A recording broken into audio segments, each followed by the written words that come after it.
warahmatullahi wabarakatuh. Halo semuanya, welcome back my YouTube channel. Kembali lagi bareng Kadila. Dan di video kali ini kakak kembali lagi hadir untuk memberitahukan informasi mengenai SNBP maupun SNBT. Nah, bagi adik-adik yang baru bergabung di channel ini, jangan lupa support channel ini dengan bantu like-nya, komen, subscribe, dan share juga ke media sosial lainnya, biar channel ini menjadi channel edukasi yang berkembang. Oke, nggak terasa ya, udah lama banget kakak nggak upload video lagi karena mungkin ada beberapa hal yang nggak sempat untuk ngonten ya. Jadi hari ini kakak usahain untuk sampai seterusnya kalian ujian H-1 maupun ujian mandiri, kakak akan nemenin kalian dalam pembahasan soal maupun informasi-informasi lainnya. Nah, jadi kali ini kita akan lanjutkan untuk bahas analisis nilai rapor yang lolos SNPTN di tahun 2022. Ini untuk kakak kelas kalian yang pernah lolos juga ya.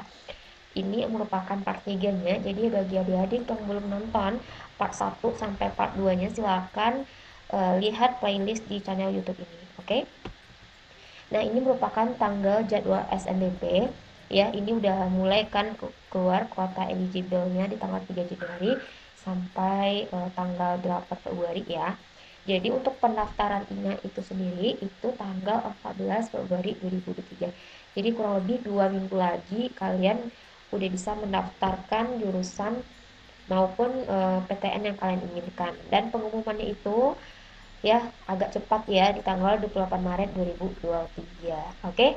Nah, untuk itu kalian nggak hanya fokus ke SNBP aja ya. Bagi kalian yang udah terima nih, udah ditetapkan sebagai siswa eligible, pastinya kalian harus maksimalin juga belajar dari sekarang. Itu adalah untuk mengejar jadwal UTBK SNBP-nya ya. Kenapa? Karena SNBP ini kan jalur, ibaratnya jalur bonus lah bagi kalian yang udah belajar selama 3 tahun kan. Jadi nggak bisa kita pastikan kalian lolos atau tidaknya. Jadi kalian harus mempersiapkan untuk belajar TPS-nya ya, SNBT di tahun 2023 nanti. Nah, waktu kita kan nggak lama lagi ya, karena pelaksanaan UTBK gelombang 1 itu pada tanggal 8 Mei ya. Berarti kalian punya waktu kurang lebih cuma berapa bulan lagi ya, cuma 3 bulan lagi ya, Februari, Maret, April, anggaplah 3 bulan full. Kalian harus mempersiapkan diri secara maksimal untuk belajar mempersiapkan TPS-nya. Oke? Dan pengumumannya pada tanggal 20 Juni 2023. Aku punya soal asli simulasi resmi SNBT 2023 ya, dimana udah dilengkapi oleh 7 subtes. Kamu bisa order di Shopee, linknya nanti aku cantumin di deskripsi box aku. Jadi soal ini merupakan soal gambaran oleh pihak SNPMB-nya. Ada 7 subtes yang dilengkapi langsung dengan pembahasannya lengkap. Jadi ini harganya 49.000, kamu bisa order gitu ya. Dengan harga segini udah worth it banget deh, udah lengkap dengan soal dan pembahasannya juga. Kemudian aku juga rekomendasikan buat kalian ya untuk mempersiapkan TPS SNBT 2003, yaitu soal-soal yang lebih banyak lagi. Kalau yang tadi itu kan soal simulasi ya, dan ini dikembangkan lagi menjadi soal-soal yang ada di tahun-tahun sebelumnya. Ini kan TPS 2023 yang dikombinasikan sama TPS 2002 ya, dimana ada penalaran umum, pengetahuan pemahaman umum, kemampuan memahami bacaan dan menulis, pengetahuan kuantitatif, ya ada literasi bahasa bahasa Inggris, sama panorama matematikanya. Ini udah ikut banget sama subtes tahun 2002 sama 2003-nya di apa ya, dicampur gitu ya. Jadi lebih lengkap lagi, dan pastinya soalnya juga soal-soal hot. Oke. Kamu bisa juga order di Shopee sesuai dengan kisi-kisi juga, dan pembahasan dan trik menjawabnya. Soalnya ini 500 lebih ya, cukup banyak, yang bisa melatih kalian untuk manajemen waktu juga, karena soal sekarang itu kebanyakan literasi dan penalaran. Pastinya kalian butuh waktu dan trik juga ya untuk menjawab soal kayak gitu. Oke, aku cuma bahas yang ini doang ya. Jadi kalau kalian minat, ini sangat membantu, silahkan cek aja di linknya, nanti aku cantumin di deskripsi box aku. Oke, jangan sampai ketinggalan. Yuk belajar dari sekarang, jangan misalnya di akhir nanti ya. Oke, soalnya udah update, jadi kalian bisa pakai yang ini. Oke, nah sekarang kita lanjut ke part 3-nya, dimana intinya di sini kita akan melakukan bongkar nilai atau melihat nilai-nilai dari kakak kalian yang pernah lolos juga di jalur SNPTN yang namanya sekarang adalah jalur SNBP atau jalur prestasi. Oke, di sini namanya adalah Naswa Aulia Putri, kebetulan dari SMA Negeri 6 Padang ya. Oke, di sini ya kalau kita lihat fakta penilaiannya dari sertifikat, dia melampirkan 2 sertifikat ya. Dan di sini dia mendapatkan poinnya 14%. Kemudian ranking paralelnya dia dari 1 sampai 10. Jadi kemarin tuh nggak pasti rankingnya berapa, tapi di sini kita katanya sekitaran ranking 10 besar gitu kan. Kemudian KKM-nya di sekolahnya adalah 80. Kemudian dia tidak linjur ya, dia dari dari anak IPA, jadi dia harus memilih jurusan Saintek ya. Kemudian nilai rata-rata akhirnya itu adalah 86 ya. Kalau dibilang tinggi nggak terlalu tinggi ya, sedang lah ya nilai 86 ini, karena sekarang nilai orang tinggi-tinggi ya di atas 60 ya rata-rata akhirnya. Aplikasi sekolahnya adalah A, dan alumninya yang pernah di Fisika Unani ada 1, kemudian domisili PTN-nya ya 1 provinsi pastinya ya. Oke, jadi di sini dia sengaja ngambil 2 jurusan, yaitu Fisika Unan sama Fisika Unri, dimana peluangnya adalah 79%. Artinya di Fisika Unan dia peluangnya adalah besar, tapi di Unri peluangnya cuma 69%. Jadi trik cara untuk mengurutkan jurusan ini adalah teman-teman harus tahu gimana. Kalau kalian domisilinya adalah daerah Sumbar, berarti pilihlah pilihan pertamanya Sumbar dulu, dan baru pilihan keduanya kalian boleh bebas memilih di mana aja. Nah, tapi kalau kalian mau peluang lebih besar, otomatis kalian harus pilih 2 jurusan atau 2 prodi di tempat domisili kalian, atau PTN-nya ada di tempat domisili juga boleh. Atau trik memilih jurusannya, kalian boleh milih satu. Kalau kalian nggak mau di dalam tempat tinggal atau domisili, kalian boleh milih 1 jurusan 1 PTN dimanapun di luar provinsi. Oke, gitu ya. Misalnya kalau dari Sumbar berarti kalian pilih Pulau Jawa gitu, atau Kalimantan, Sulawesi, dan lain sebagainya. Seperti itu. Oke, jadi trik mengurutkan jurusannya seperti itu.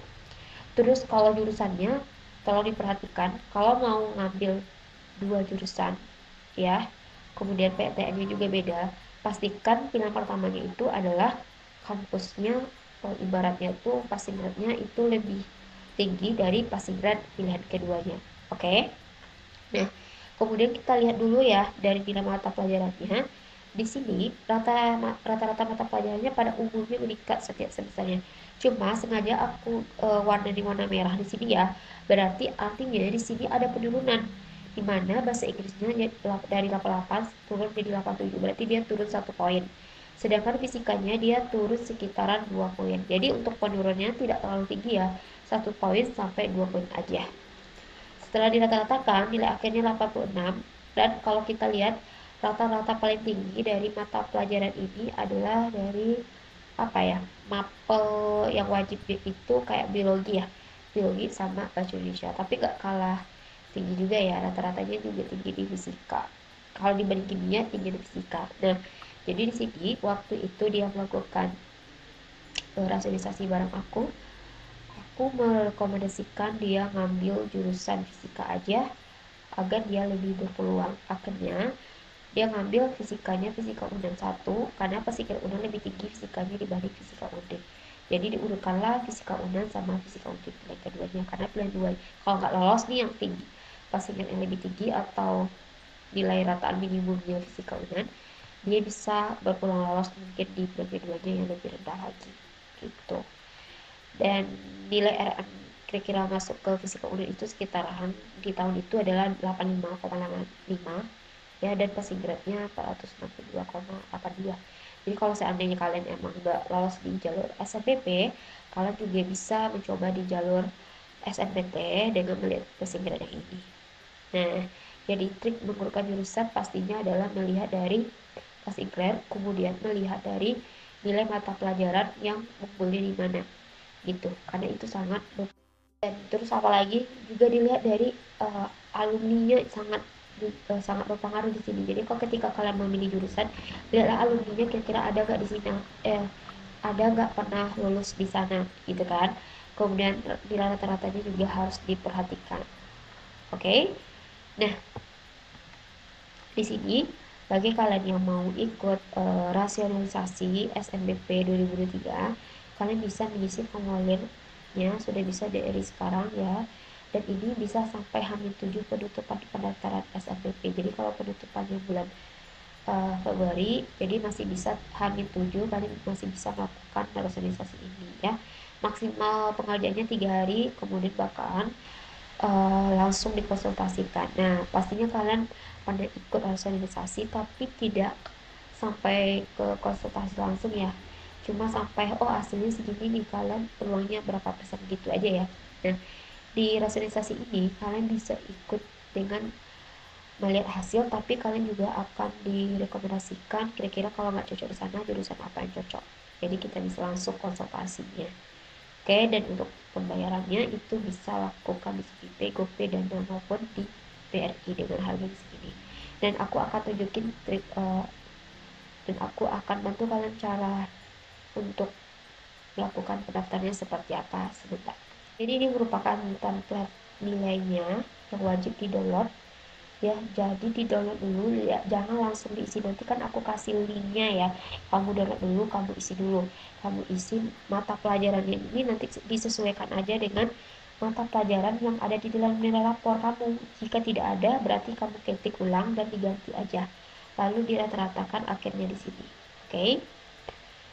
Kemudian setelah itu kamu wajib isi nama lengkapnya di sini, nomor WA, asal sekolah, jenis sertifikatnya, misalnya kamu melampirkan sertifikat Olimpiade Kimia tingkat provinsi atau apa gitu. Jadi lengkapin di sini. Akreditasi sekolahnya apa? Misalnya jumlah sertifikatnya berapa? 3, 2, dan 1 juga boleh.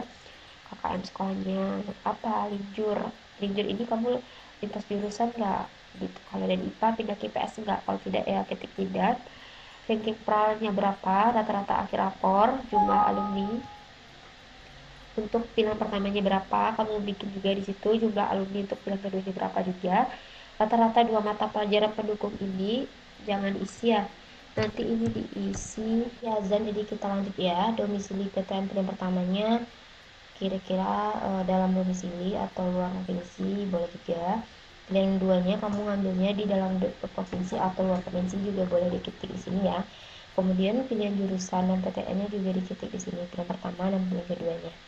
Oke, setelah semuanya diisi, nanti kamu baru melakukan pendaftarannya. Nanti link ini kamu bisa klik dan langsung melakukan pendaftarannya di sini ya, di Google Form.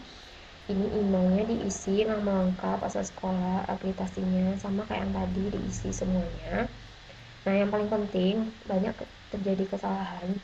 Kalau di sini tuh di-upload bukti pembayaran dan template nilai yang udah kamu isi yang tadi di sini.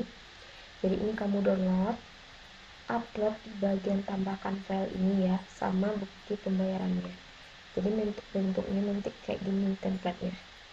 Oke, dan untuk metode pembayarannya aku udah cantumin di sini melalui transfer PP atau GoPay-nya, bisa kamu klik, kamu cek di sini. Dan ini nanti contohnya kamu upload di sini. Jangan diupload foto wajah ya. Oke, di sini semuanya. Nah, ini udah ada juga yang daftar ya. Nah, sekian dulu video yang bisa aku paparkan. Semoga video ini bermanfaat dan pastinya kalian harus semangat terus untuk persiapan menuju SNBT. Kita lanjut nanti next part 4-nya ya. Nah, bagi kalian yang mau nonton video aku tentang soal-soal TPS, silahkan cek juga di channel YouTube ini karena ini semua udah ada. Oke, thanks for watching. See you on the next video. Assalamualaikum warahmatullahi wabarakatuh. Dadah.